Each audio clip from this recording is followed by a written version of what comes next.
Well,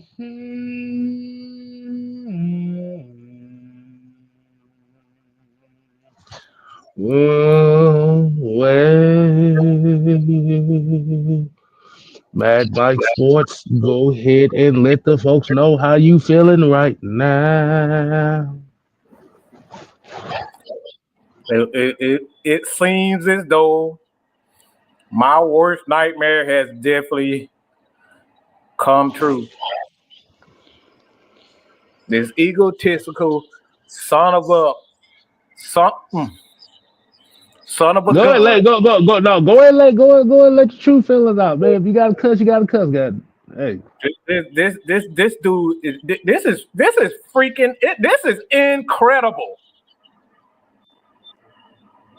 This is incredible. Two things happen at the end of the game. I'm really looking at this dude like, are you serious? All year, Michael Penix has been getting into the game when we getting our behinds with our brains blown out, and now you want to sit over there on the sideline with a fucking ego and tell me no, Penix is not coming in? Are you kidding me, brother? You have got to be out of your mind, bro. This is incredible. You justify all year why Michael Penix was coming into the game, why you didn't play guys in the preseason. Say we didn't want guys to get hurt. We didn't want guys to get. We didn't want guys to get hurt. We're protecting our players. I believe in them. Oh, go to hell! Are you kidding me? This dude has literally thrown us out of the playoffs, and you have a freaking ego.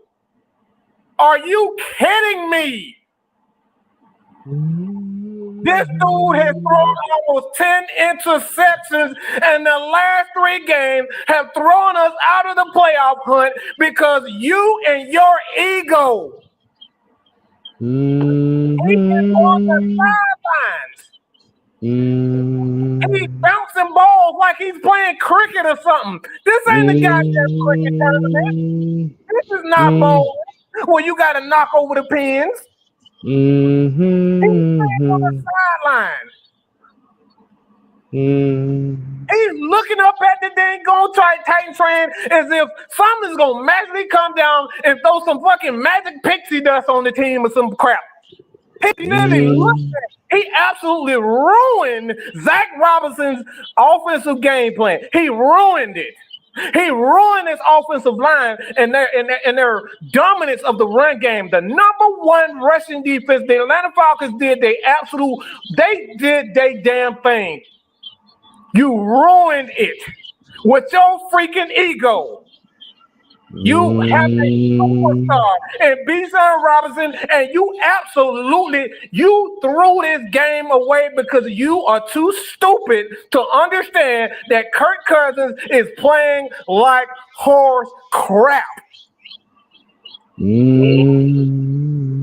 But the biggest, this is what I'm really mad at, and this is what I'm pissed off at. The game is over. You're down 3 touchdowns. Mike Penix has been in every game that we have gotten blown out, and he just wanted to give him an experience. What did he do this time? He did the opposite. He did the complete opposite because he did not want to hear it from the media. And you better not. This city is going to turn on you if you come out in this press conference and say, oh, I just didn't want to get our guy. Kirk Cousins need this. Kirk Cousins don't need nothing at this point. He has lost this playoff for this Atlanta Falcons team. He did it his damn self. This man has had almost 7 freaking sacks in the last couple of games, playing so much better, and Kirk Cousins literally threw us out of this game. He did it to himself. Are you freaking kidding me? I don't know how you can look at Raheem Morris and not slap the absolute black off of that Negro.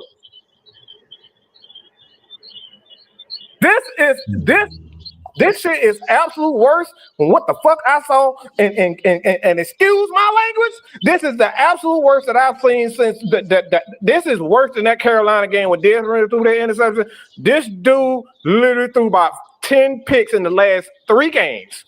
He literally threw his Falcons out of the freaking playoffs. And what did Raheem do? He did nothing. He didn't do a dang gone thing. He let him throw him out of the playoffs. I got my 5 minutes. You guys go. Go ahead, Juan. First of all, congratulations to the Tampa Bay Buccaneers for wanting it more than we did. Y'all do with that what you will. I don't care who hears me say it. You can get mad. You can go play in traffic. I don't care. Second of all, we'll see y'all in March because for the rest of the season, we playing for the draft. I don't care if you get mad. I said it. I stand on it. Don't ask me. I'm not taking it back. Third, Raheem, I need you to go dig the biggest hole in the ground and stick your head in it for the rest of the season. Don't come on here telling me nothing about hope. You need to be fired, pretty much. Yeah, fired. Don't look. You can't even fly home. If you fly home, you need to walk behind the airplane in the air, 30,000 feet. Take that how you want. Kirk Cousins, it's time to go to the retirement home. I'll send you a bucket of applesauce and a diaper because your career is pretty much done. We need to find a way to get our money off of what's left of him. And also, Kurt, you got to wear a do-rag, bro, from here on out. Do-rags, and we can go ahead and put Penix in. Well, I don't need to see nothing else. Nothing. There ain't nothing you can say. He's done. He's done. I'm not giving my team nothing. We're done. If Blank wake up tomorrow morning and say, I'm selling the team, oh, well, we just going to be one football not having team in Atlanta. I really don't care. I really don't. Y'all asked for this. But we got sacks. Hey, everybody, we got sacks. We got sacks. Pew Pew 17 got a sack. Goldman got a sack. Grady stopped some, but we lost. So, hey, if you want to look at the bright side, we got sacks. That's it. I'm done. I'm going to drink me some apple cider. Another mother freaker from this goddamn 2016 ever in my life. Ever do I want to see anybody involved with 2016. Ever. Let me get some before I let you go. Let me go ahead and get some numbers out right quick. Y'all gonna be mad about this. The Atlanta Falcons outgained the Minnesota Vikings 496 to 433 total. 70 plays to 56. 32 minutes to 28 minutes.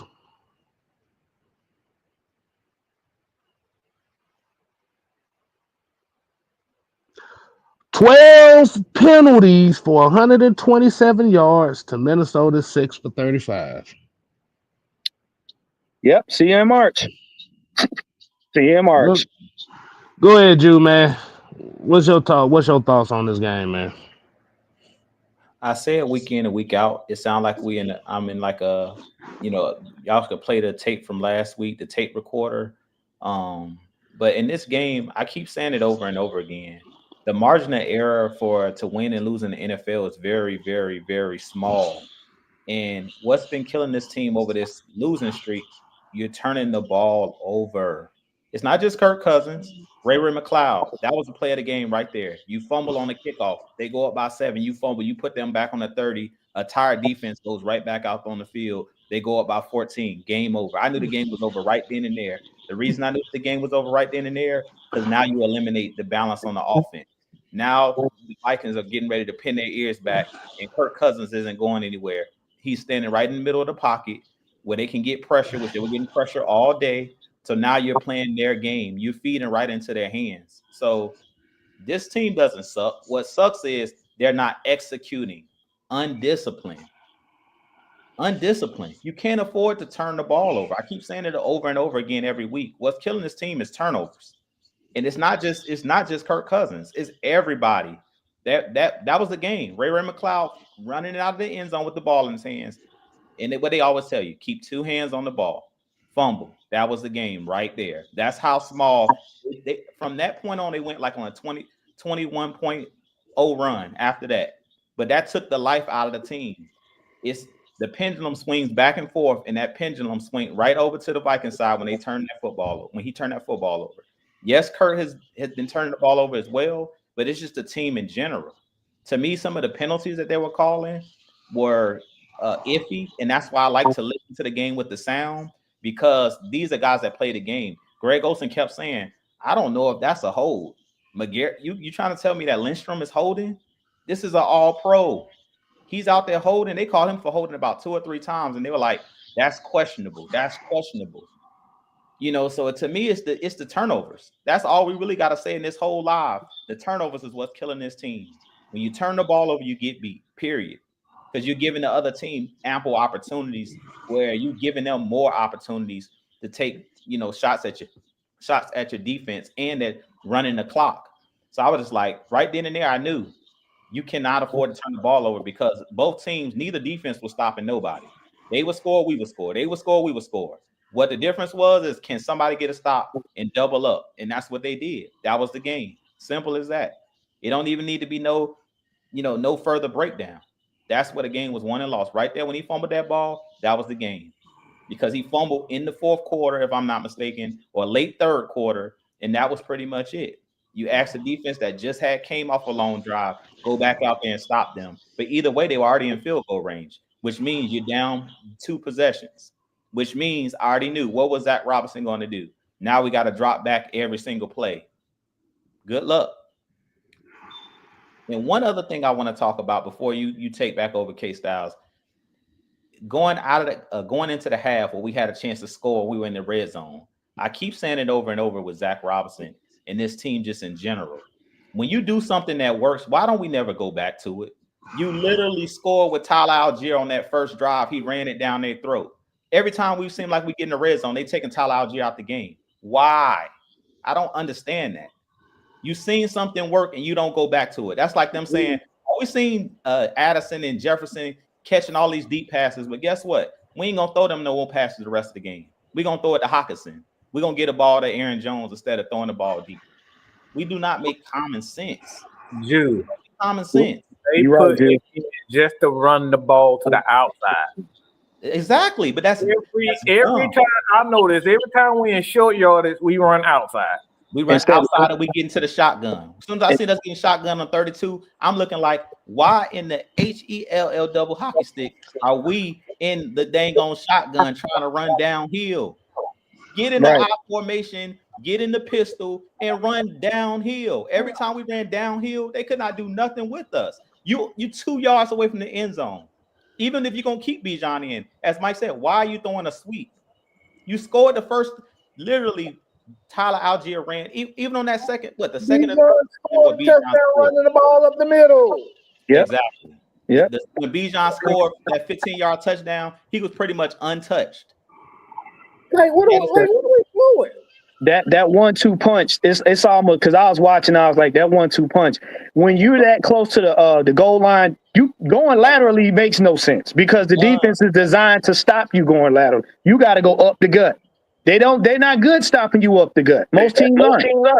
The guy said on the game, he said, this team has not been used to a team running on them. They're used to stopping the run, forcing the team to throw the ball. The Falcons running at them was working. And why would you stop, especially kicking a field goal in the end zone? Look, at this point in time, I'm trying to win the game. I'm going to take Tyler Algier, 4th and 1. We running it up the gut. I don't give a damn who is in the damn game. Why are we running sideways? I don't know. Bijan had a damn good game. Tyler had a damn good game. And both of them, we just stopped. It's like, look. Hold on. Let me do this right.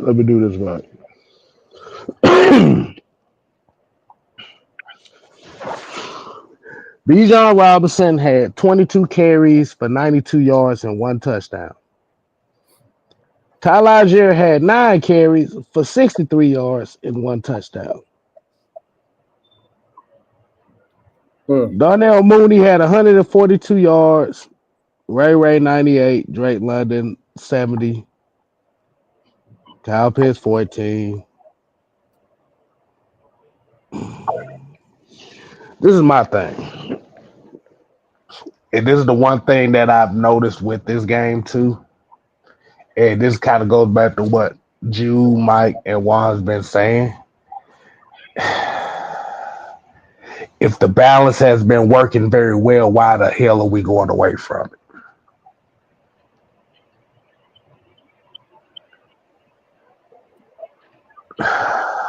I don't even know what to say right now. I really don't, because it's all, like you said. The thing about it is, right now at this point in the season, it's the bonehead plays is what's really costing us. And like I said, the thing about it is offensively, yeah, Kurt. I've been saying this for the last 3 weeks, that Michael Penix noise done got to him, and it done got to him to a point where now it's affected his mentality as far as him double clutching and trying to do too damn much. It's sit him down. Sit him down. But also, I also want to put this into perspective too as well. The defense is not finna get let off in this post game today. 4 of the 5 touchdowns came from the simple fact that you had defensive backs playing outside coverage and falling on their ass. Mm-hmm.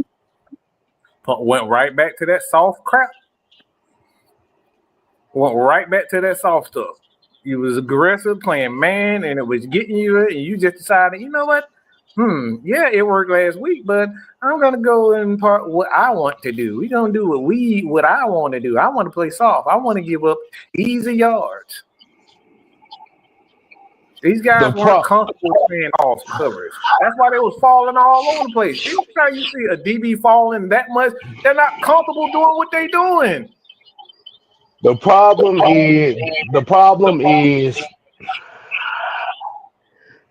and I want to go back to what Coach Unchained said on Friday. I want to go back to what Drew said on the Heavy Hitters Wednesday. These players right now have taken on the mannerisms and the mentality of their head coach, which is very nonchalant right now. Mm-hmm. Looking up at the scoreboard, chewing on gum, trying to figure out what the hell do we have to do next.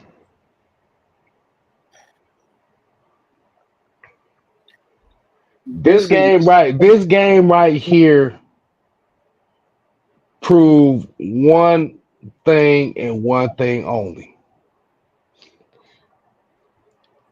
This team mentally is not there. This is why you can always have the best players on your team, but if the best players, you can have all the best players on your team. But if the mentality of the team isn't about winning football games and just trying to coast through shit, these are the type of results you're going to get. And unfortunately, right now, this is what we've seen. This is why Detroit is what they are in terms of winning, because Dan Campbell like a grizzly bear. Dan Campbell, when he see Detroit not doing what they supposed to do, he getting they behind right on spot. Soon as the play over with, he in they behind.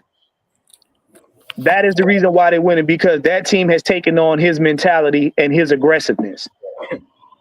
And whether the game is close or whether it's a blowout, he's on them and he's leading them that way. Raheem like, well, y'all can come on the sideline and chew some gum with me. We'll figure it out next year. And this team, like Drew said, after that, this team gave up. The defense gave up. They're like, what the fuck are we playing for? We're not playing for the playoffs. We're not. And we ain't playing to win this game. Those are two things right now that's not happening for us. So why am I killing myself out here? They stopped tackling. They stopped being aggressive. And, well, they're already up by 2 scores. I might as well save my needs for the draft or save my needs for free agency. I literally saw Sam Darnold throw 3 touchdowns in which the corner guard, the wide receiver, literally fell on their face.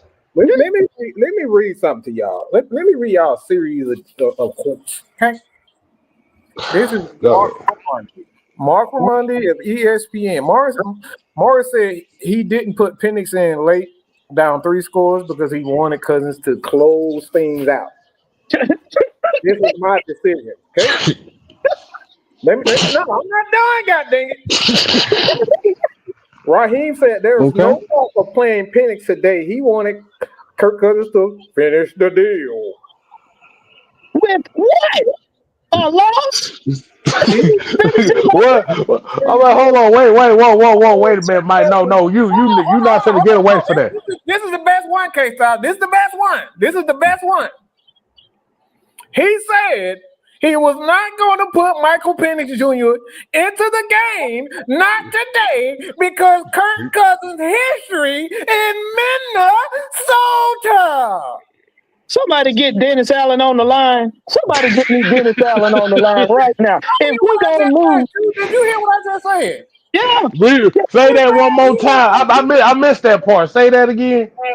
Look, he said he was not going to put Michael Penix in the game because of Kirk Cousins' history in Minnesota. Yeah. So somebody get me Dennis Allen on the line. At least if we gonna lose, let us lose with a self-respecting losing coach. Hold on, I'm raising my hand right quick. Hold on, I got a question. For y'all. And Drew, I want you to answer this question too. Based on that, based on that quote that was said by Mike, what does Kirk Cousins' history in Minnesota got to do with them being down by fucking 3 touchdowns? That right there, Jared Crumpler, right there. Don't nobody care about. We trying to get to the playoffs. You up here talking about some Kirk Cousins history? Oh shit! He got the one playoff game, and that's it. That ain't no history. I told y'all this man ain't nothing but Dan Quinn. Everybody called me a hater, and then why you like the back man? Why you make the back man? Bruh, at this point right now, I'm not even gonna say he's Dan Quinn. This motherfucker is whatchamacallit, what is it, Nora Jr.? At this point, he's starting to go down that road. Well, K-Style, first of all, you mean to tell me we went from embrace the suck to chew the cud? Because that's basically what we're doing. Bro, I'm beyond hot, okay? I am beyond hot. I'm not hot. I just don't give a shit about bad coaching and bad team play. The problem, see, like you said, he's not even Raheem Morris right now. He is Jim Moore Jr. right now. The way that he's acting. This man saying some dumb. This is some Jim Moore Jr. shit going on right now, and this is an issue. This is Fred Butts with the $2, man. Appreciate you, man. He said if Penix don't start next week, I'm officially done. You know what? You know what? I'm sorry, but at this point in time, At this point in time, I guess we're going to give the Falcons a ticker tape parade down Peachtree for hope. At least that I almost wrecked my damn car from hearing the crazy shit just now. yeah, this is some Jim Moore shit going on right now, bro. I'm telling you, like I said, this ain't even Dan Quinn at this point. Look, you cannot Les Brown yourself into the playoffs at this point, sir. You're not gonna fill up the bins and Les Brown this team into a playoff game. No. Oh my God, bro. It's possible that we can win. Everything that could have went right they went away from, everything that just went wrong just went all the way wrong here.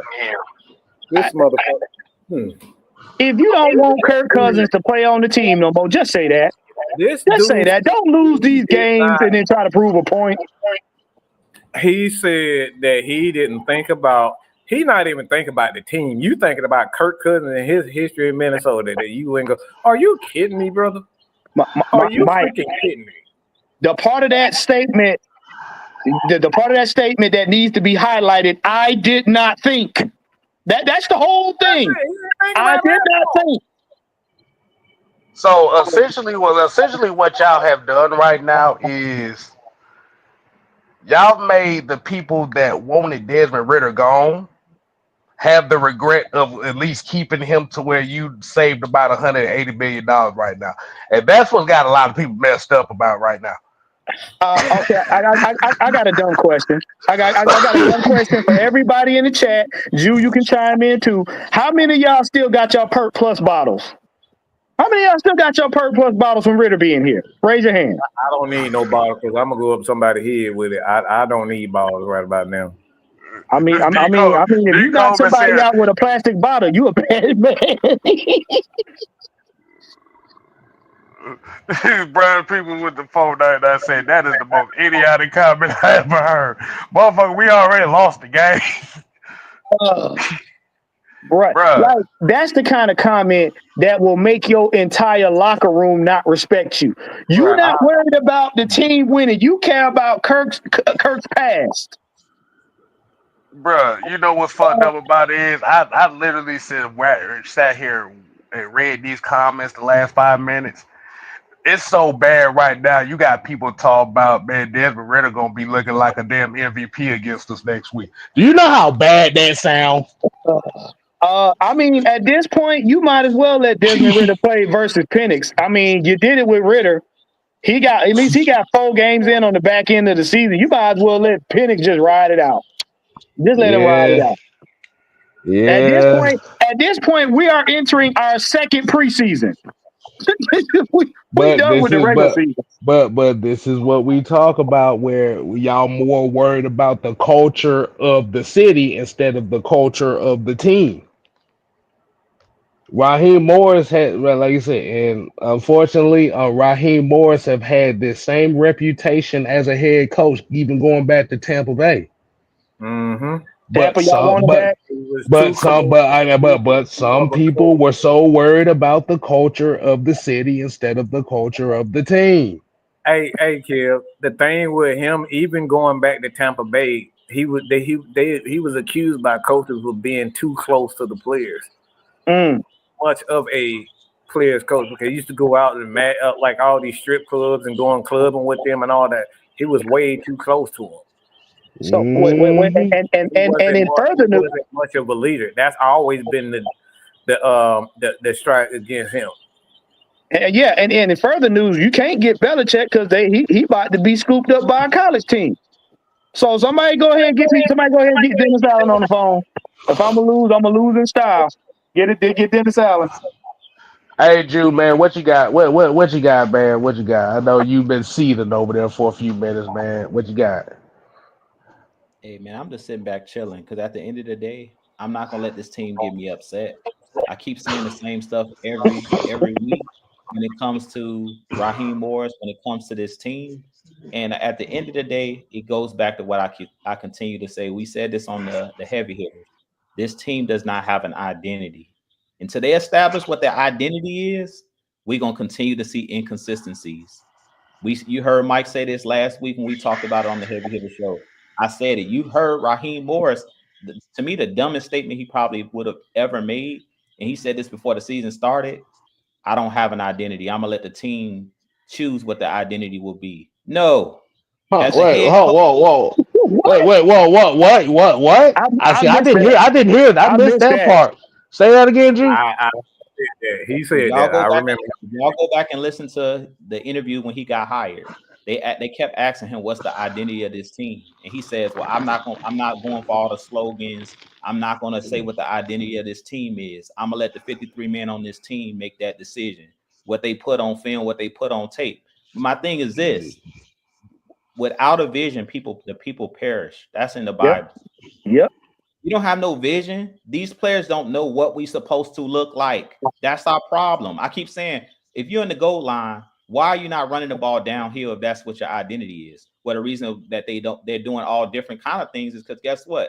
We don't have an identity. So these players don't know from play to play what we finna do, whether we finna run, whether we finna throw. You heard Mike say this last week on the Heavy Hitter Show. We trying to be everything. Say your quote again. Said on the Heavy Hitter Show, Styles about mastering. You trying to do every different thing, but we're not mastering in anything. We don't have an identity. Hey, Jude.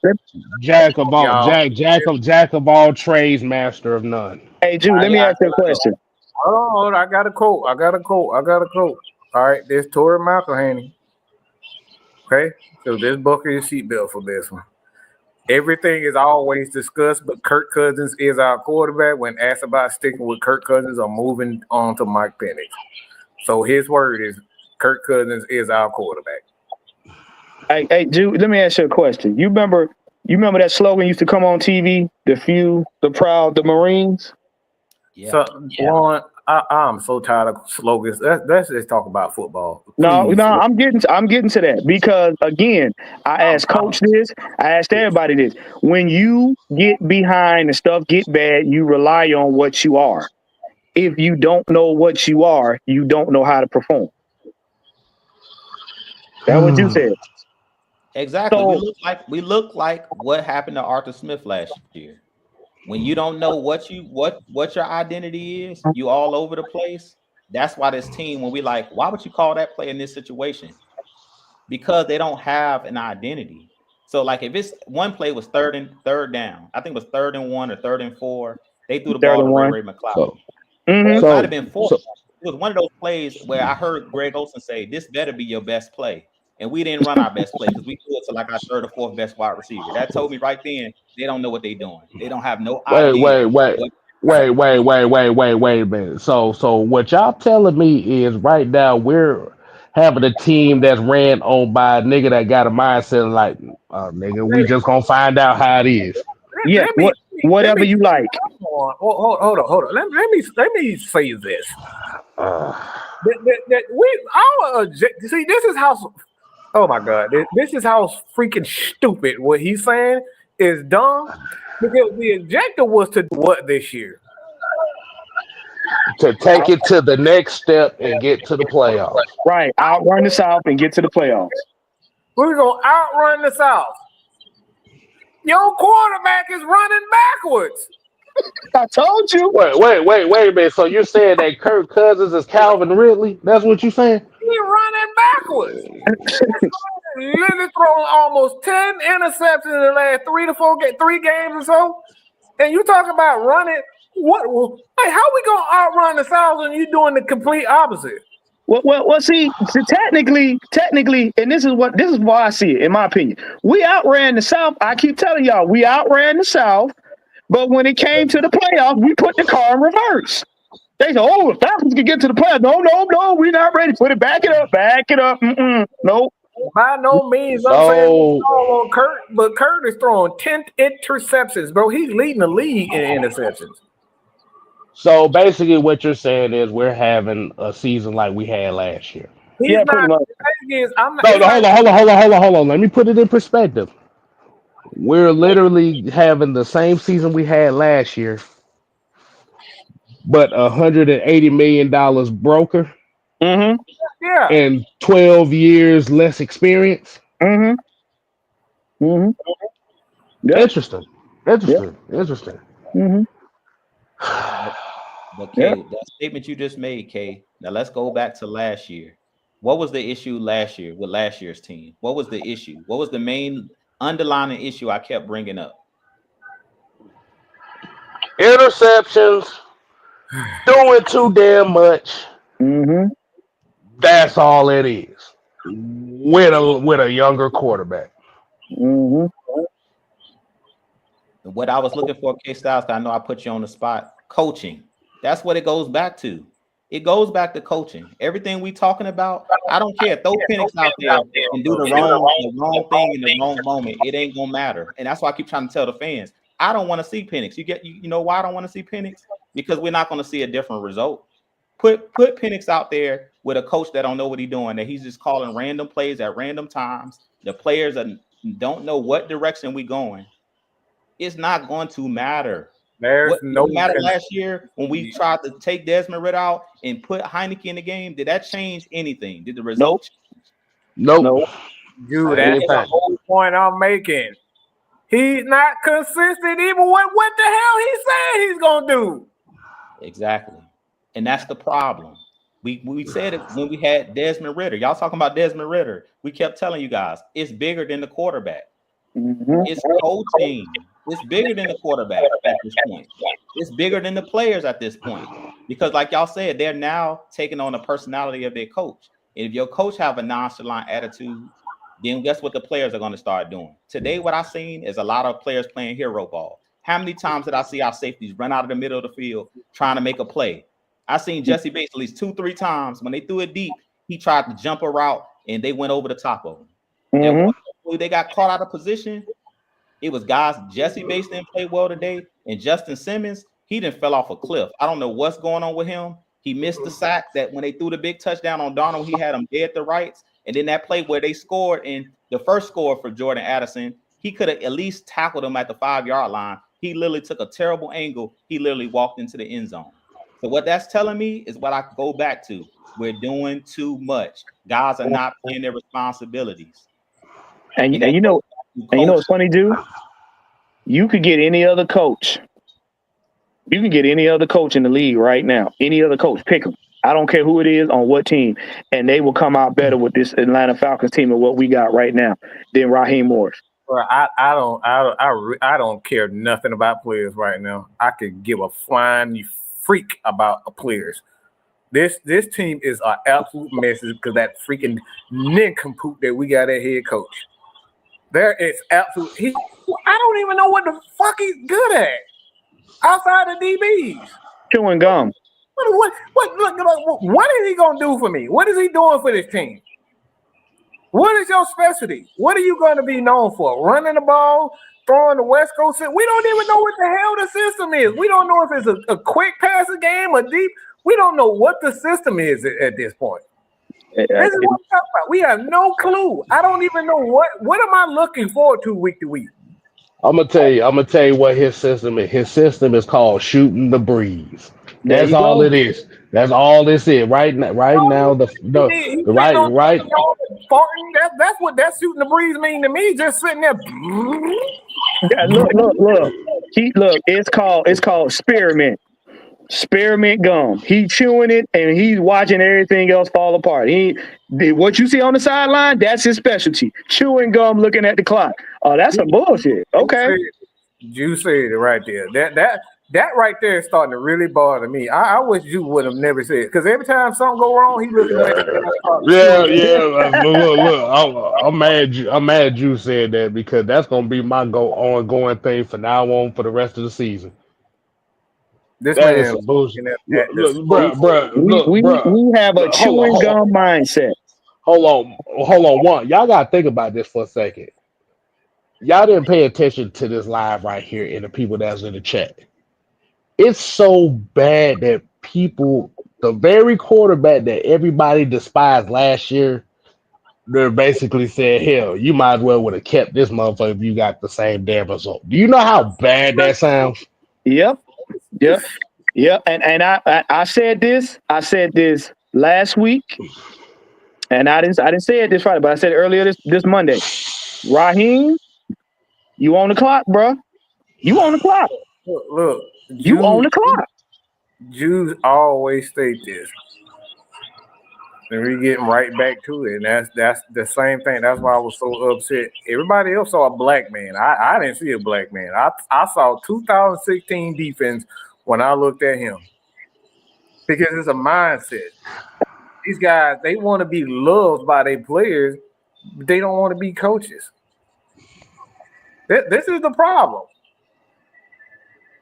They thought when they was getting Raheem that they getting the guy Yeah, the players love him, but they were going to get a disciplinarian. That's why they went out and got Arthur. Like, these dudes don't, like, the thing is for me, man, like, Arthur wasn't even a bad coach, but the thing is, like, he started listening. Like, for one, he didn't have, we know Arthur didn't have the talent. Okay? We know he didn't have the talent. He didn't have the quarterback, but he allowed the media to kind of, push him in a direction. You can't have that as a coach. You got to stay fast. You got to stay steady in regards to whatever your offense is going to be. If you're going to run the ball, run the ball. If you're going to pass and be a quick RPO team, be that.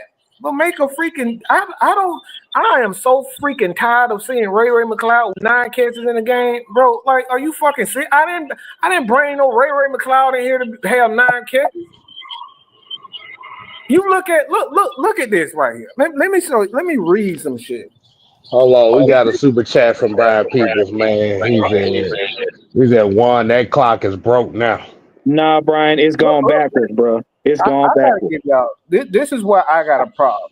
And this goes back to what Jude was just talking about. This is why I say it's a major problem because the Falcons aren't using their players. They are so focused on being balanced, they don't even get a ball to their playmakers. Darnell Mooney is your number 2 receiver. Ray McCloud had 8 receptions on the damn game. Drake London had 5. Kyle Pitts has 1. In some mysterious way, Bijan Robinson only had 2 catches on the damn game. So we're not even getting the ball into our best playmakers. Okay, I got something else. This is Minnesota, right? This is why I say it's a problem. Minnesota, Jordan Addison had 8 catches, 12 targets. Justin Jefferson had 7 catches and 7 targets. TJ Hawkinson, 5 targets and 4 catches. They're getting the ball into their playmakers. Hey, I don't want to hear nothing about Kyle Pitts. If he's not getting that ball early in the game, if your playmakers aren't getting, you picture Kyle Shanahan not getting his playmakers the ball early in the game. Picture Andy Reid not getting his playmakers the ball early in the game. This is a problem. And you always say, maybe you got too many weapons, or you trying to convince yourself that you got too many weapons, but our playmakers need to have the ball in their hand, and I'm talking about early. Can I say this right quick, Mike? Let's talk about that last interception, the one that was thrown to Kyle Pitts. Yeah. That was a bad ball by Kirk Cousins. Because Kyle Pitts was wide open. So instead of throwing to the receiver, you try to throw ahead of the receiver, not realizing that the defender was already ahead of the damn receiver. Mm-hmm. Yep. Because Pitts was already looking back for the ball. Pitts had 5. He had 6 yards behind the corner that was playing zone on him. He had a safety on top of him. Kirk, no. Look. I'm saying like this. In that situation right there, you throw to the receiver, not the spot where you trying to throw him to. Mm-hmm. Because where you got to a point where you had the safety catch a one-handed interception, like he's supposed to be Ed Reed or something. That shouldn't even happen, kid. That shouldn't have happened. Kirk, like you said, something on it. If a DB is catching the ball with one hand effortlessly, that tells you he got nothing on the throw to begin with. Mm-hmm. Yeah. And like I said, I'm not like you said, like Kyle Pitts gonna get he can get roasted for the one he dropped. Because he dropped them things trying to make a play before catching the ball. Like I said, Kyle Pitts ain't finna get away with that. But that last interception that Kirk Cousins threw, Kyle Pitts was wide open. Yeah. The thing is when y'all look at that play again and you look at the release, he already threw the ball too late. Mm-hmm. If you're gonna throw the ball late, you throw behind the receiver or at the receiver, not ahead of the receiver. Mm-hmm. There you Because go, Pitts K. would have caught that ball, whether or not they would have even made body contact with him. That'd have been a touchdown. That momentum would have drug him right into the end zone. It would have been nothing. It would have been nothing that safety could have done, or that cornerback could have done. It goes, Nothing. Yeah. Oh, it goes back William to what Paul. Mike said already. It goes back to it with Pitts. It's time to trade Kyle Pitts because we don't know how to use him. At the end of the day, what's the At use of that an point, offensive weapon you don't know how to It's the use? best thing right now, y'all. That's the yeah. best thing.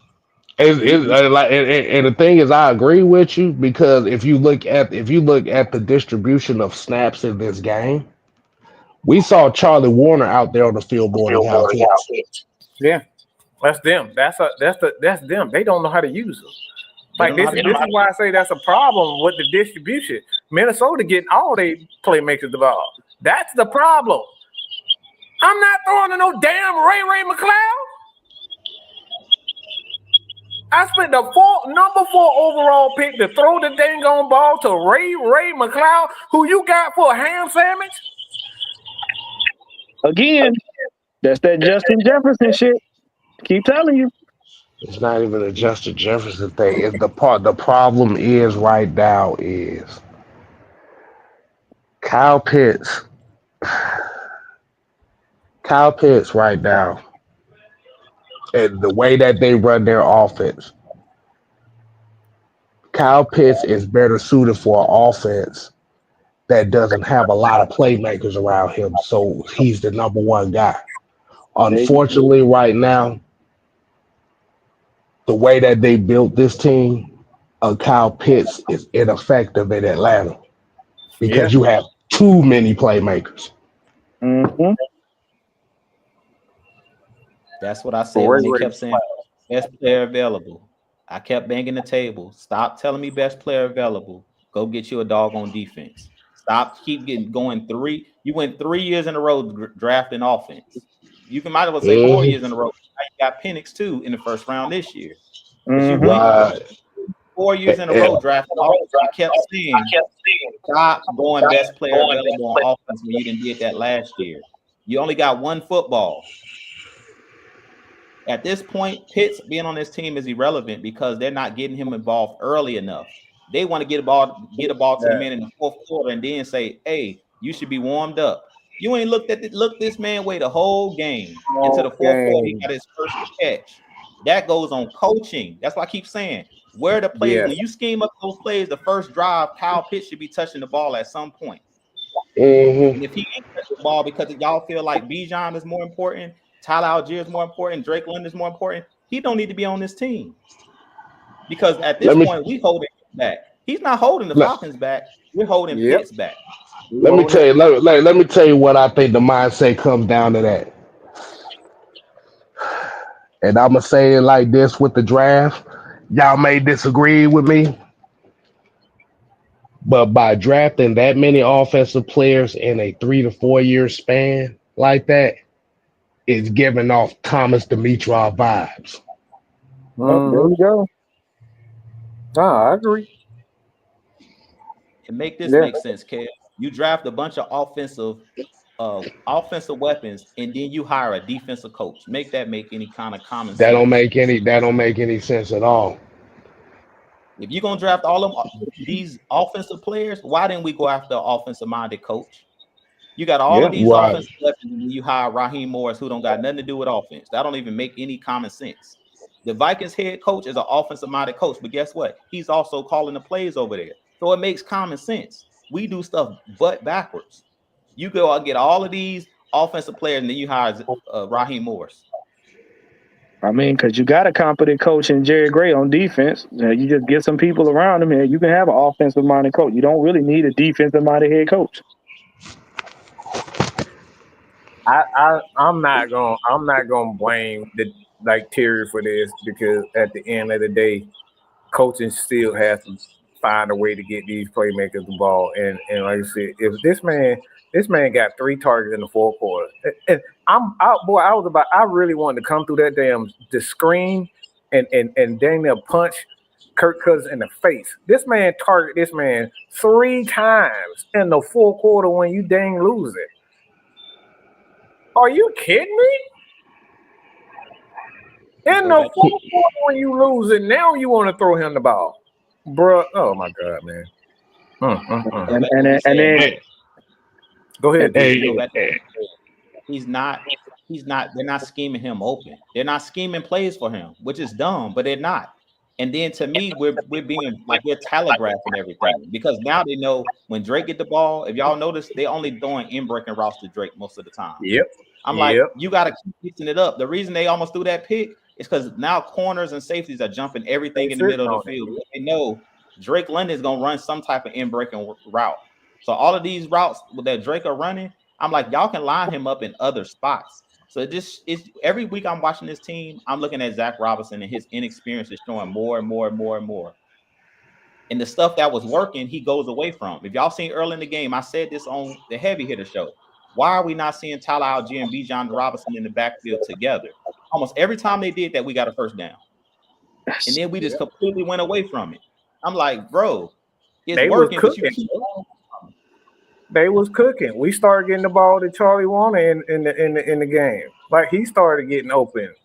And that's almost that to me. That's almost like telling me that Zach Robinson up in that booth trying to prove something too, instead of just trying to win the game.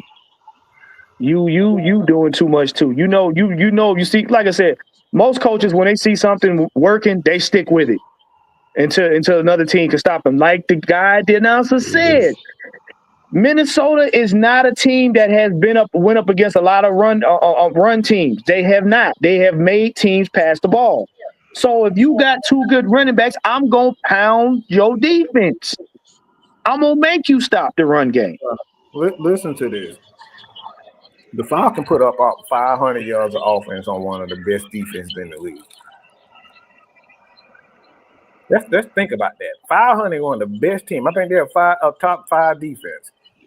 Top 10 for sure. Yeah, sure. So this I think they're second in the league. I think Minnesota's defense is second in the league. And they put up 500. So you already tell it's not the talent. It's not that Kyle Pitts and all these guys suck. It's stupid coaching. That again, Mike, is what? Stupid coaching. Stupid coaching. It has nothing to do with whether or not these guys are good enough. We got a good roster.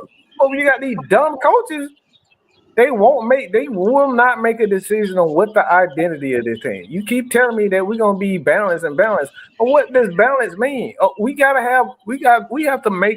We have to make it be known that we're going to get the ball to our tight ends or get the ball to our number one wide receiver. But we can't have every game we changing who the dang on number one receiver is.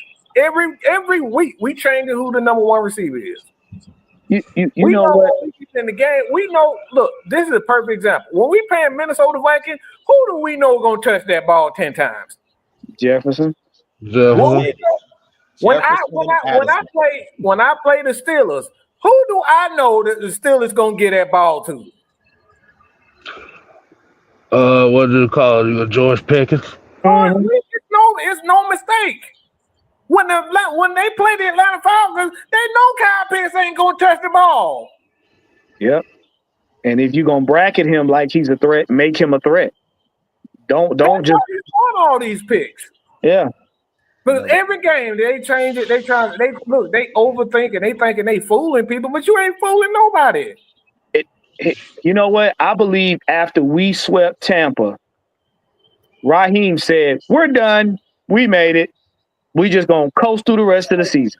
He did. I agree with you. Because like I said, you came in and said outrun the South. When you swept Tampa and pretty much put a foothold in on the NFC South as being first place, you said, we here, we gonna coast through the rest of the season. That's where he is. He figured 4 games ago he made it. Look, I'm gonna say it like this. This is Jolly Gabriel said. He said Pitts haven't been a threat since 2021. Oh, yeah. No, he's right. He's right because you had a coach that can give him the rock. You're right. If you don't have no coach that can draw it up, like I said, I was saying this on Mike's live show. when he goes live. I said this week. I said when it comes to Pitts, I said put him on the trading block and see how many teams gonna want him. He sucks so much because these fans in Atlanta don't like him.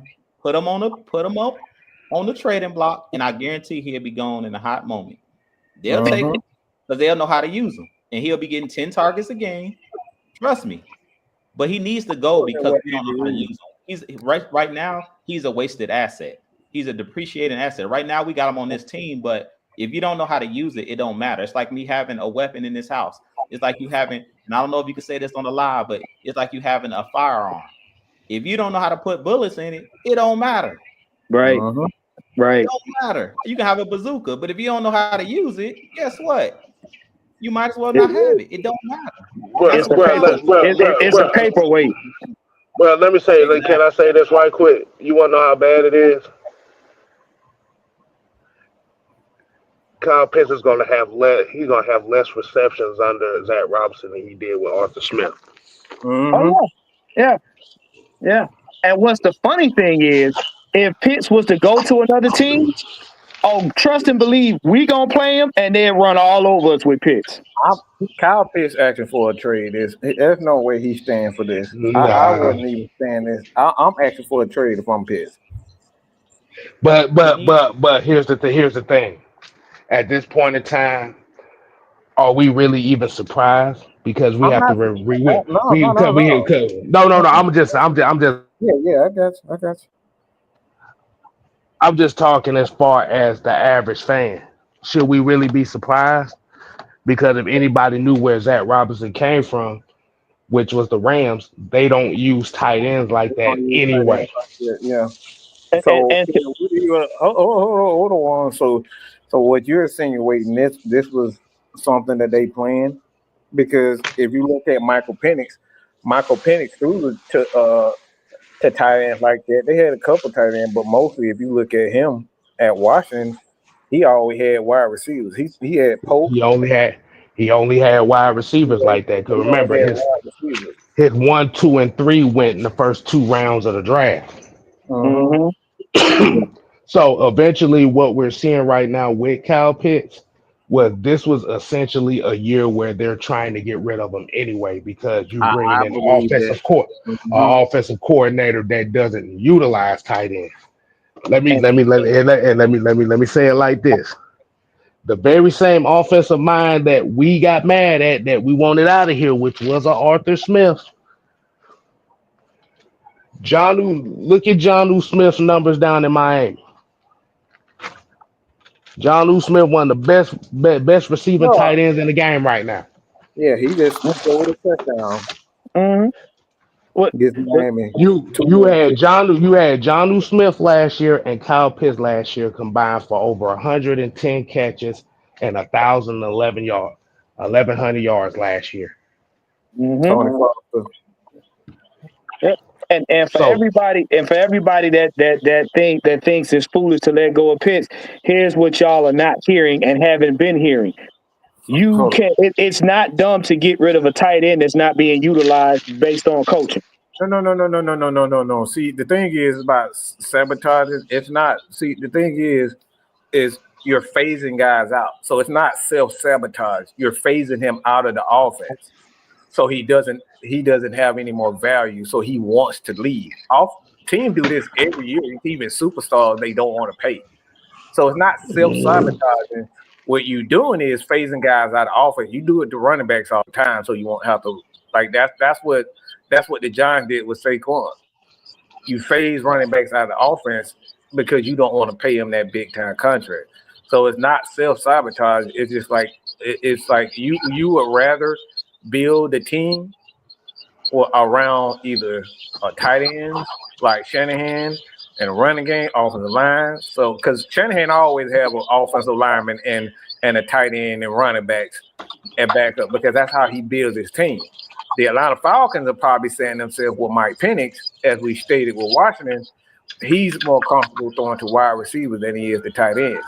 So the long plan is probably to say, all right, yeah, Kyle Pitts is our number 4 guy, but how we want to spend the money, because it's about spending the money long term.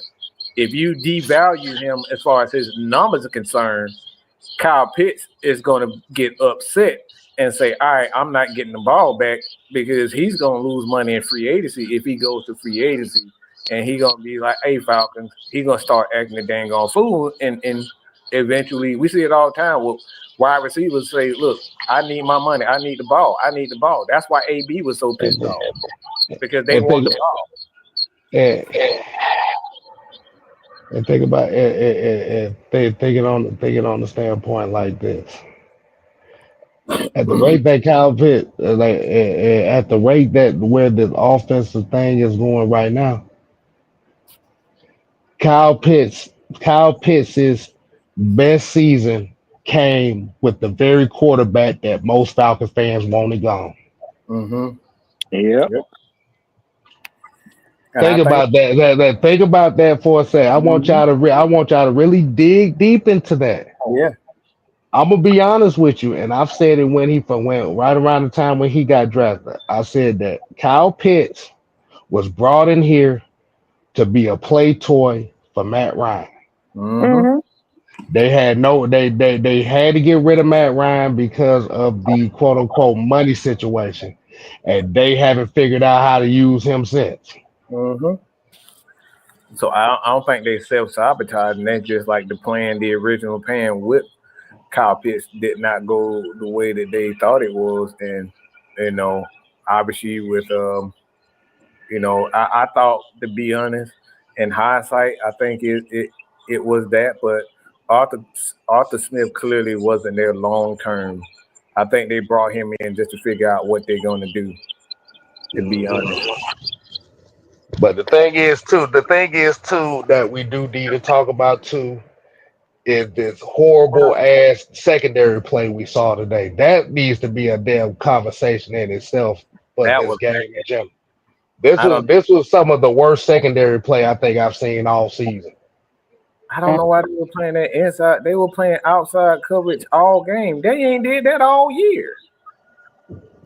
They were just giving those pick plays. They gave up plays all game long and never made an adjustment to you.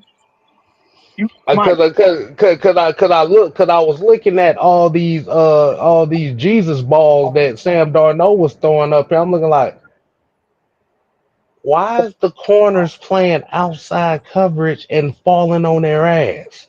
Yeah. Remember what I said Monday?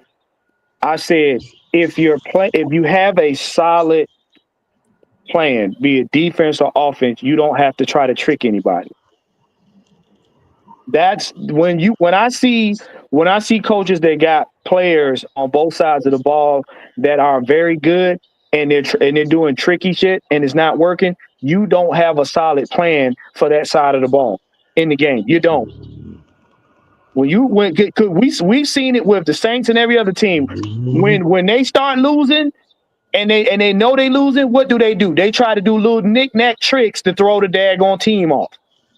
When you start doing dumb tricks, that means your plan has failed completely. You don't have you got plan A and plan A minus. You have no plan B. This goes back to what Jude was talking about as far as the game plan. When you see DBs falling on the ground and stuff like that, they're playing something that they don't practice. They haven't been practicing this. Because if you practice this, if this is your style of you don't fall as much because you know how to you rep this over and over and over again. I'm seeing all the DBs were just falling on their face this game. Everybody, Jesse Bates, Justin Simmons, like everybody was, except for probably AJ Terrell, and I think he had a pretty good game considering how everybody else played like crap. But like you didn't really see them targeting AJ like that. But everybody else, it was just everybody was falling on their face. I don't know what the heck. I don't know why all of a sudden they just decided to play outside zone coverage because I haven't seen that. I have not seen a lot of that. Because like you said, the thing about it was I was looking at the coverages and we was happy as hell because they was playing up on they guys and we was like, okay. and they was getting the sacks and they was getting the pressures in the first half.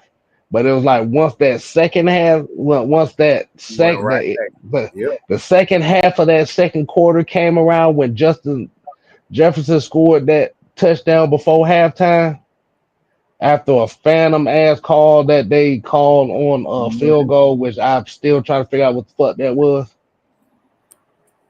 I started noticing that these corners was playing outside leverage the rest of the game. It was like, what are we doing? Like, what are we doing? Hell, if you really look at Sam Darnold, a lot of his yardage came on bullshit.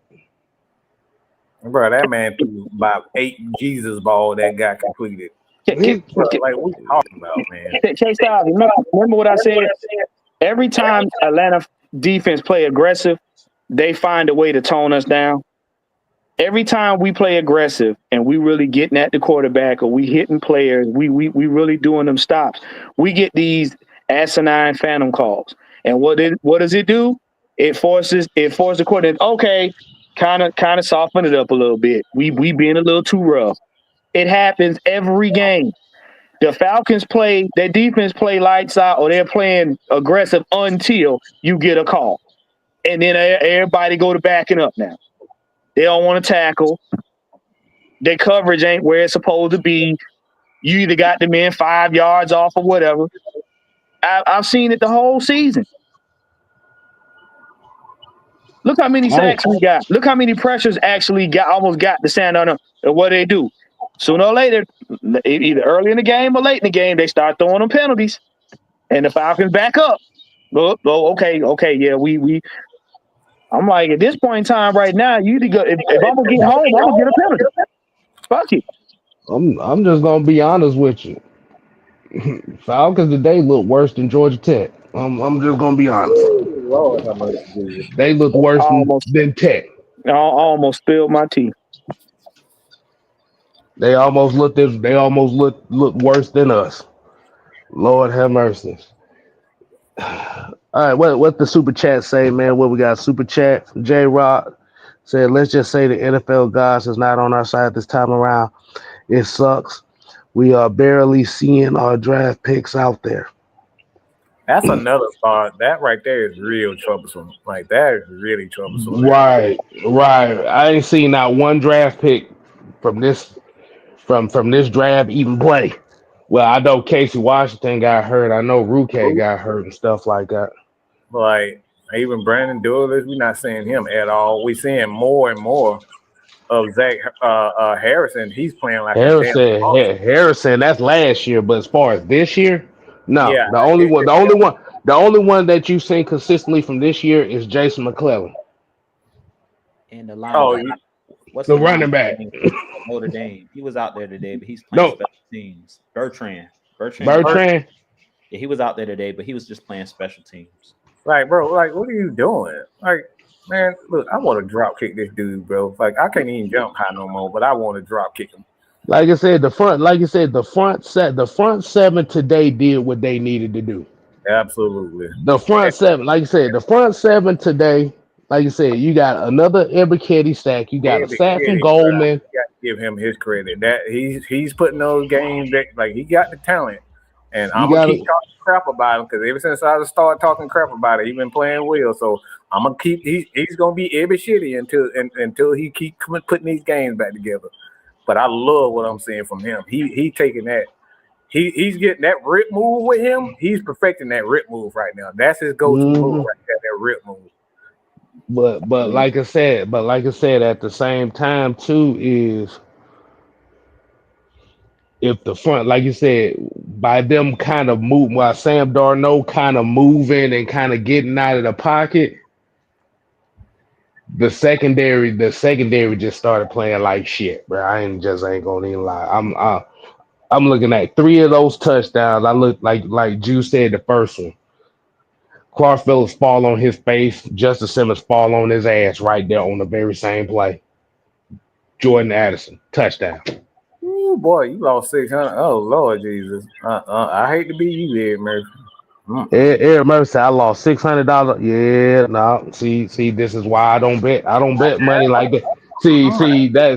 That's why you only bet 20s. If you bet 20s on this game, Exactly. 600. No, we don't do those. Oh, boy. Mm-mm. Mm-mm. But here, Absolutely. but like you said, here's the situation that we have now. And I'm gonna let you kind of piggyback on me off this because we probably gonna get here about 10 more minutes because I know Coach said he want to go ahead and get his thoughts on the part two of this post game show. Is at this point in time, you got way more turnovers with Kirk Cousins in the lineup from him you got more negative plays than positive plays. Like you say, at this point in time, I'm saying it like this. Junebug gonna have to play. And unfortunately, this wasn't the plan that we all had or thought that was gonna happen, especially with me, because I would have rather Junebug sit the whole year. But this is what I said this is what I said this week. History has repeated itself all over again. Yep. Marcus Mariota struggled. Everybody named Mama called for Desmond Ritter. Desmond Ritter struggled. Everybody named Mama called for Taylor Heineke. Kirk Cousins struggled. Everybody named Mama calling for damn Michael Penix. So this is the third straight year that we're about to see this same situation play out again. Mm.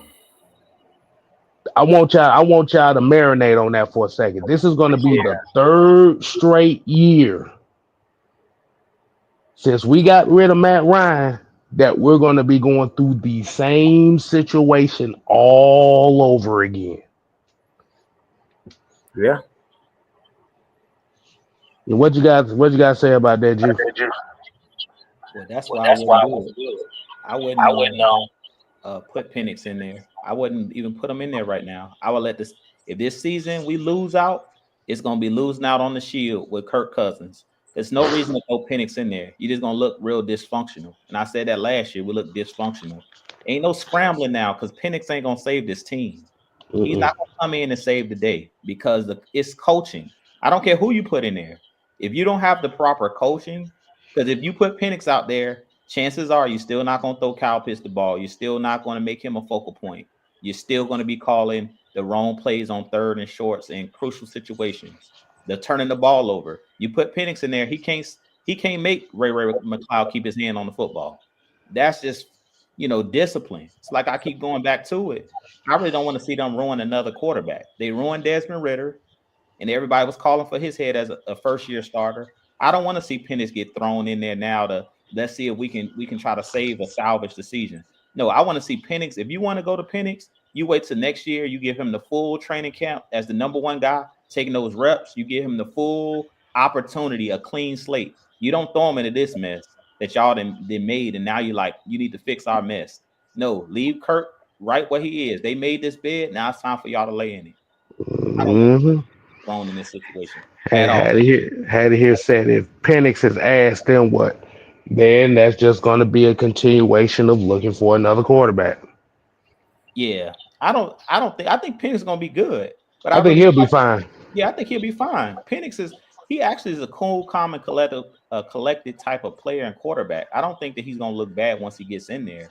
But I feel like at this point, I just don't feel like I want to put Penix in this situation because you putting him in there now as a superhero. We keep talking about hero ball. If you put him in there right now, you're telling him we still one game out. You can get us to the playoffs, and we know that these fans here in Atlanta will turn on him real quick.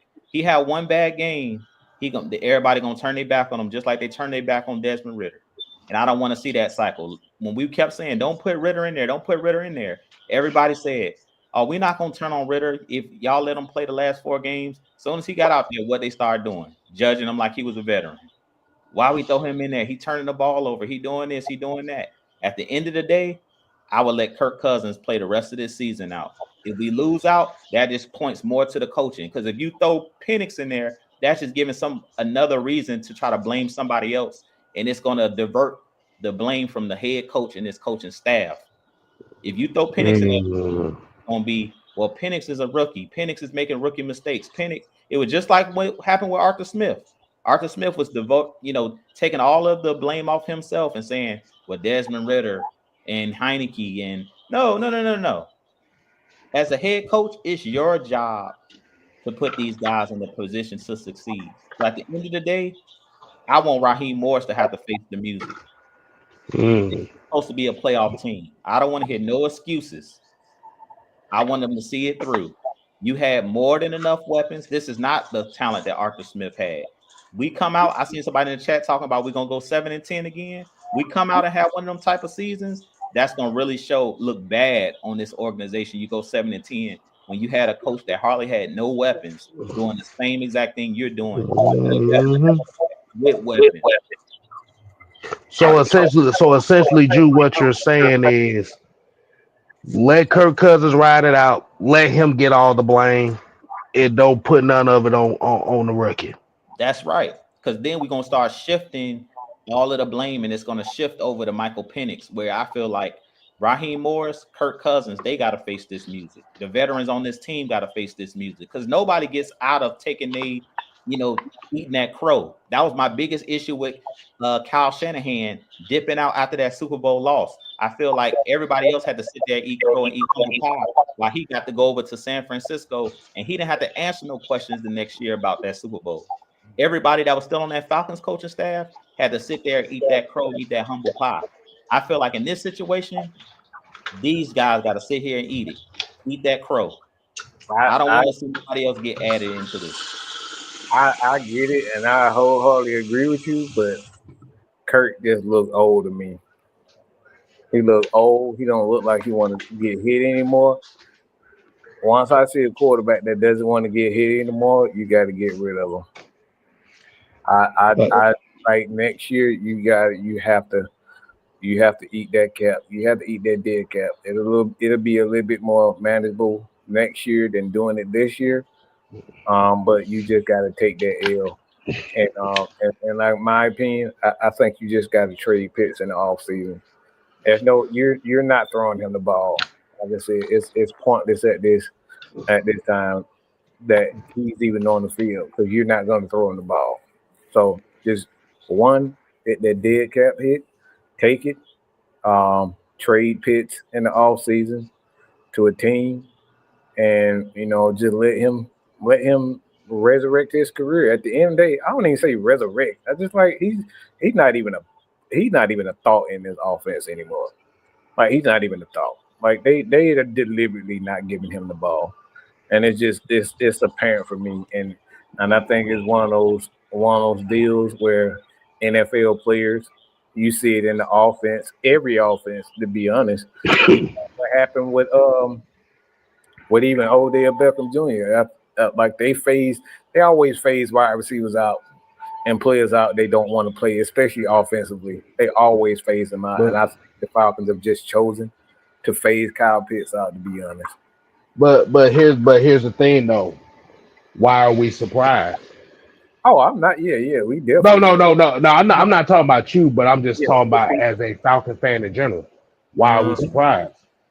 What was one of the major talking points coming into the season? Can Bijan Robinson be that 2,000 plus yard guy? Yeah. For this team. Yep. That told you everything you need to know, and they was playing up on that. Mm-hmm. Think about this for a second. We did that to Calvin Ridley. We phased him out of offense because we didn't want to pay him. So this is because the thing about it is when you look at Kyle Pitts is essential in an offense that relies on tight ends. Mm-hmm. Unfortunately, and like you said, as a lot of like fans, and I'm gonna put myself in it with the fans too because I don't want to isolate them from the situation. A lot of the football fans was looking at this team and saying that, well, this team should have been more explosive. This team should have more wide receiver explosive plays.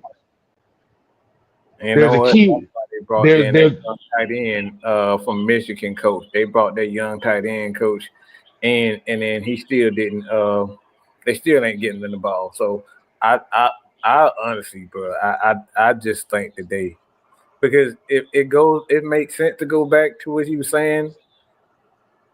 Drew with and what the guys in the chat were talking about with Zach Robinson. Like in LA, they don't use wide tight ends like that. They tight ends primarily in there just to block. Just a block. So essentially, what we're seeing with Kyle Pitts right now is the typical numbers that you would see with a tight end in that type of offense, that Sean McVay offense. The problem is Kyle Pitts was drafted high to be a playmaker and be a number one, at very least number two option. Mm-hmm. You have the wrong offense for him to be a number two option, especially for a offensive coordinator that's not used to using guys like that as a number two or number one option. So when we're looking at Kyle Pitts and we're looking at the numbers that he's not putting up, we have to look at it from a standpoint of, why are we surprised? This is exactly the type of numbers that tight ends put up. Yeah. This is why you got Darnell Mooney. I think Darnell Mooney, he about like 80 to 100 yards away from 1,000. This is why Drake is about 150 away from 1,000. This is why Ray McLeod is closing in on 600-700 right now. Let me ask y'all a question. You, as T. Lewis, $2 super chat, he said Kirk has lost his zip on the ball. Yeah, like I said, for me, I know what it looks like when a quarterback doesn't want to get hit. He just doesn't want to get hit, and that's why a lot of his passes are inconsistent. Is because one, he's not stepping into the throws, and he's dodging a lot of incoming hits. When a quarterback starts dodging hits, you already know he's getting old. That's the last thing that you don't want. So the question that I have for you guys, to be honest, I personally believe that the Falcons are going to. I think they're going to draft a new wide receiver. I really believe that because you have a young quarterback that's sitting behind him. You don't think Penix gonna need his own wide receiver? Cause Drake gonna be down there in his third year by the time he becomes third and fourth year, and he hasn't had any time. So I believe the Falcons, they're gonna make a trade, and I can honestly see that Pitts is going to be gone, bro. And it's gonna eat up a lot of Falcons fans. I know Jude because he's a trench guy. I believe the Falcons are going to go wide receiver, bro. I believe that they going wide receiver because they're phasing. Let's keep it at real, man. They phasing Kyle Pitts off. That man ain't even going out for routes anymore. He's out there blocking. So the question is if you're going to be doing that, if they're going to be pulling that move right there, they're going to have to face the back, like you said. Now, if you're talking about getting a wide receiver one outside of the first round, that's going to be a risky proposition to do that because you don't want to be seeing this team go through 4 years in a row of getting offensive players in the first round and bypassing a lot of defensive players. Because this is what I just think their wide receiver is just going to be drafted. I really believe that. If you just look at how this team is, because the reason why I'm really saying this is because Pitts ain't even a thought in this offense. He's not even a thought in this offense, bro. Ray McLeod is target that he is. Hold on. We got a couple super chats here. Anthony White here said, Raheem Morris is New Jersey dumb. To sit here and say that you're not benching the guy because of his Minnesota history is tone deaf. Kurt needs to sit down. Yeah, I don't believe his reasoning, but I understand, like you said, I understand why he's sticking with Kurt. He's just gonna have to go down with the Titanic. I think that's what he's doing. He's going down with the Titanic, to be honest. And Reginald Banks here said, read what Daniel Flick just posted. Kirk Cousins just threw his defense under the bus. Oh wow. Oh whoa. Ooh, I about to say, let's go I ahead got and it. get Hold up on. out of here. So I about, yeah, I about to say, get a couple minutes to find it, but we're gonna go ahead and get up on out of here so we can let Coach and the AFN family. Yeah, they about to go soon. So head over to AFN for the second part of the AFN crew heavy hitters live show. Um, yeah, like I said, man, it's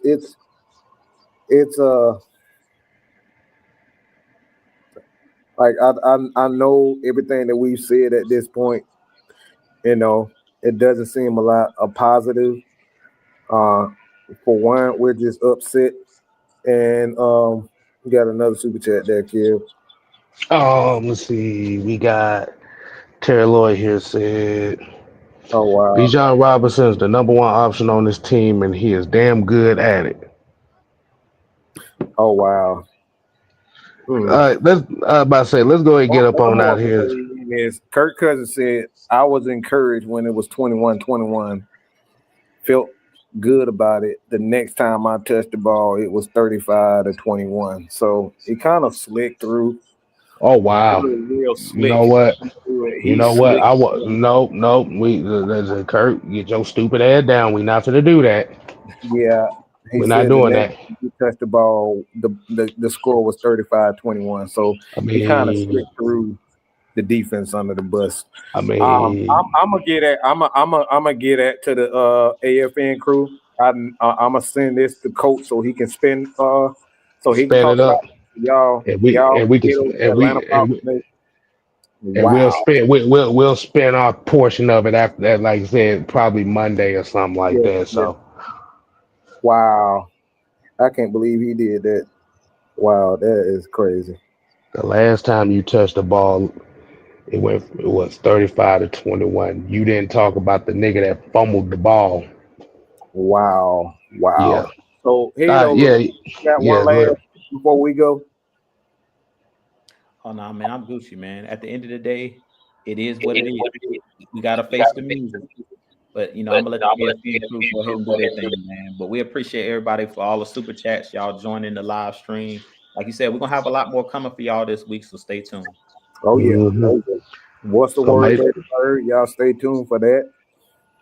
Matt Mike in the morning. I'll go somewhere between 10:30 and 11 o'clock. So y'all stay tuned for that. we got the six man combo on Thursday.